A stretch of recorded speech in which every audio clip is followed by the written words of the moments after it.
kondisi lahan. Yang pertama, tes tanah. Lakukan uji tanah untuk mengetahui komposisi dan kandungan nutrisi tanah. Sesuaikan pemupukan jika diperlukan.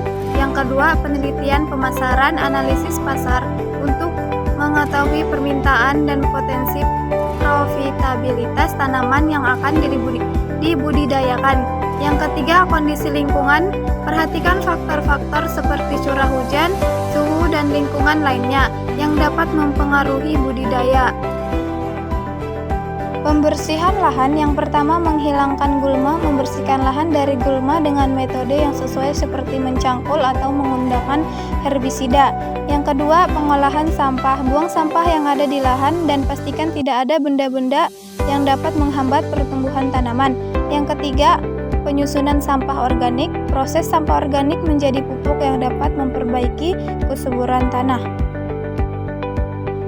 Pengolahan tanah. 1. Penggemburan tanah. Lockdown lahan untuk mencegah gumpalan tanah dan membantu rebahnya akar tanaman. 2.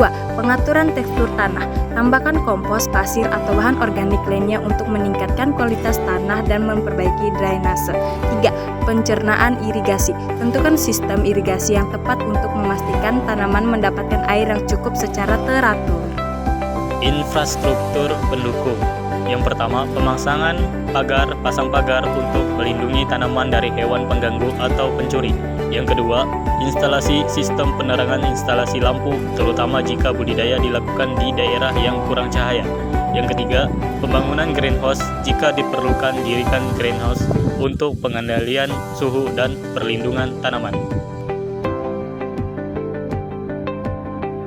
Penanaman. 1. Metode tanam. Tentukan metode tanam yang sesuai seperti tanam langsung, sembilan bibit, atau hidroponik. 2. Penyusun pola tanam. Atur jarak dan pola tanam yang sesuai agar tanaman mendapatkan ruang nutrisi yang optimal. 3. Perawatan awal. Memberikan perhatian khusus pada perawatan awal tanaman seperti penyiraman, pemupukan, dan pengendalian hama.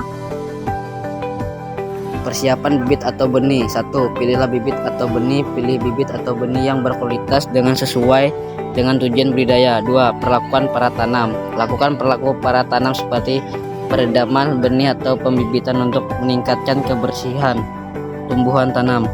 3. Pelabelan dan penyiapan.